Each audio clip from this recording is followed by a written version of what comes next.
নমস্কার, আমি তরুণ ঘোষ। 48 ঘন্টা পর আপনাদের সঙ্গে আবার আমার দেখা হচ্ছে। কালকের দিনটা আমি ভীষণই রকম ব্যস্ত ছিলাম, সারাদিনই প্রায়। ফলে আমি সকালবেলায় একটা দিয়ে দিয়েছিলাম, পোস্ট দিয়ে দিয়েছিলাম, আগেই একটা দিয়েছিলাম যে আমি গতকালকে কোনো পোস্ট করতে পারবো না। অনেকে নানান রকম রিয়াকশন দিয়েছেন, সবাই বলছেন ঠিক আছে, আমরা অপেক্ষা করছি, আপনি আমাদের জানান, ভালো কিছু জানান। এবং ভালো কিছু জানানোর জন্য এবার আমি আপনাদের সামনে এসে গেছি। আমাদের ট্রাম্পবাবু নোবেল প্রাইজ না পাওয়ার পর ক্রমশ হতাশ হয়ে গিয়েছেন। এখন মুখটু চুপসে গিয়েছে, বুঝে গিয়েছেন আর তো কিছু করার নেই।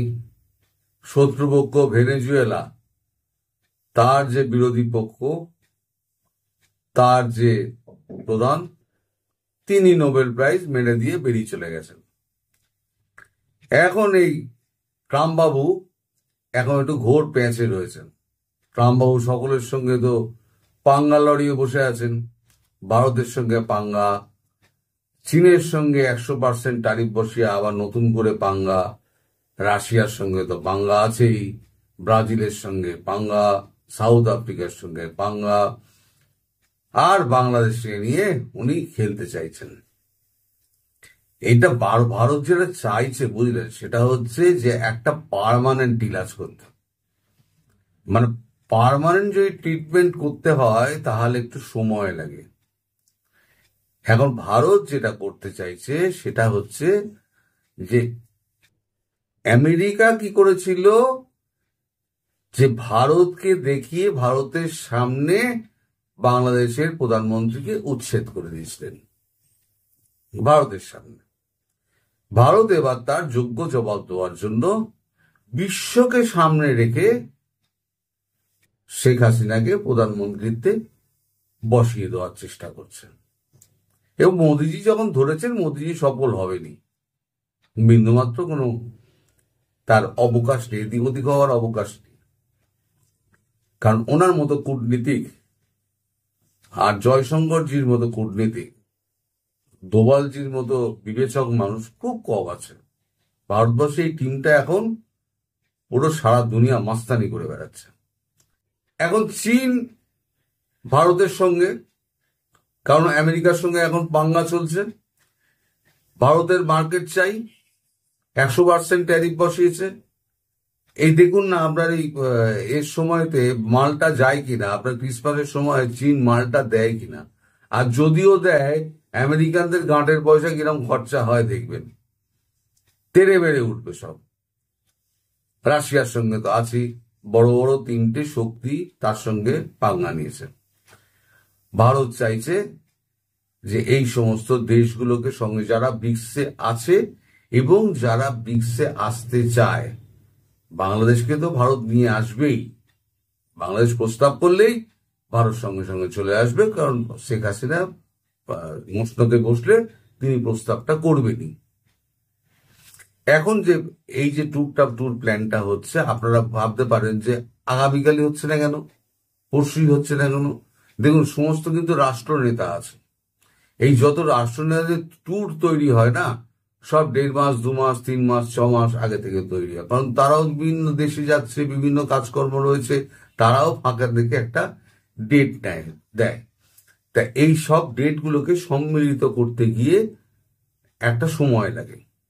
ফলে আপনি যদি মনে করেন যে কাল পরশুর মধ্যে বা এই মাসের মধ্যেই শেখ হাসিনা পৌঁছে যাচ্ছেন না কেন, তাহলে সেটা ভাবা ভুল হবে।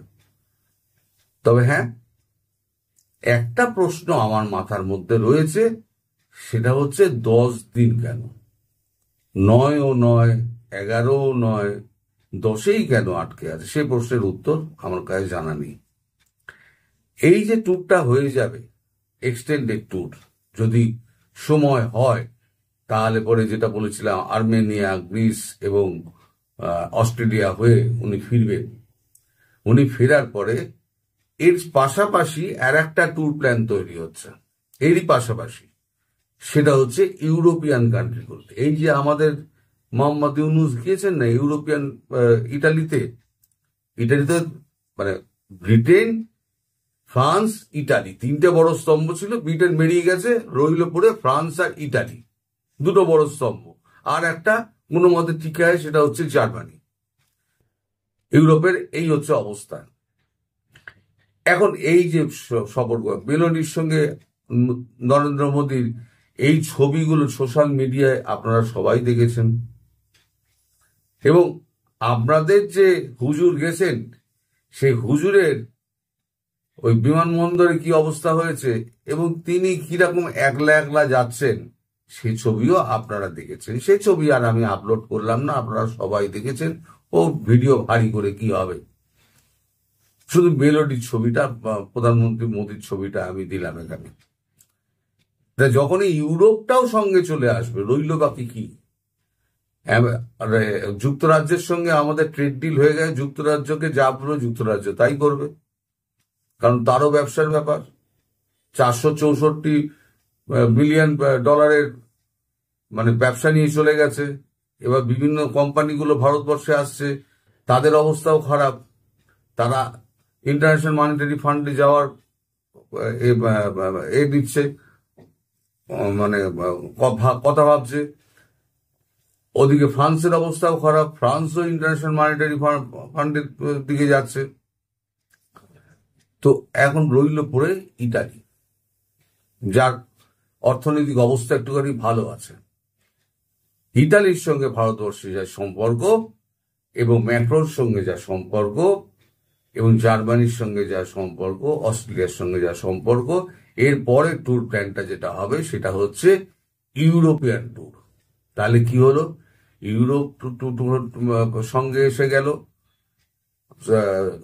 এশিয়ান কান্ট্রিগুলো এসে গেল, সমস্তকে পাশে নিয়ে ট্রাম্প পড়ে গেলেন এবার একলা। চারদিকে তো তরবারিকে ঘুরিয়ে তো নিজের নাক কেটে ফেলেছে, রাজা তো নিজের নাক কেটে ফেলেছে বাঁদরের হাতে তরবারি দিয়ে। আমেরিকা বাঁদরের হাতে তরবারি দিয়েছে, আর সেই তরবারি এখন আমেরিকার নাক কেটে দিয়েছে। এখন 4 বছর তো সে তো তরবারি তো হাতে থাকবে। এই 4 বছরে আমেরিকার কি দশা হবে, আর ভারতবর্ষ যা করবে তার অবস্থা, সে তো একমাত্র মোদী জানেন কি ব্যবস্থা করবেন।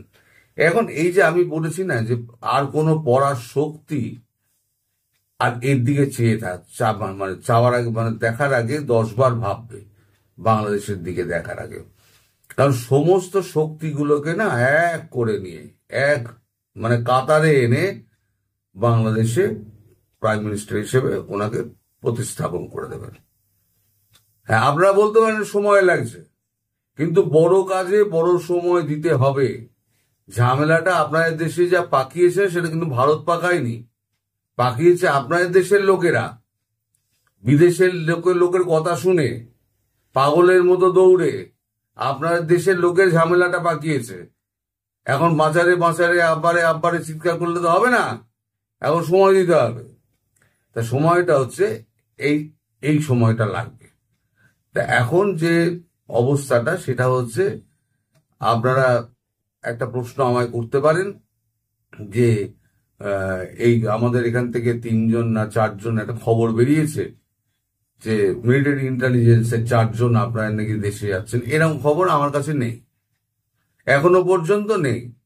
আর যদি সেরকম কিছু হয় তাহলে পরে আমি আপনাদের জানাবো, কারণ আমাদের কাগজে এখনো পর্যন্ত সেইভাবে কিছু বেরোয়নি।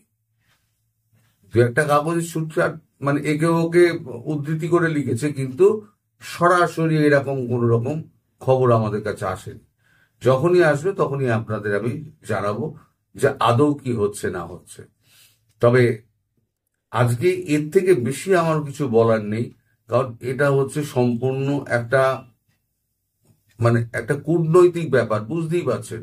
কূটনৈতিক ব্যাপার সবকিছু খুলে বলা যায় না। আমার ওপরে কিছু নিষেধাজ্ঞা রয়েছে, আবার নিজেও কিছু বুঝতে পারি যে এটা বলা উচিত হবে না।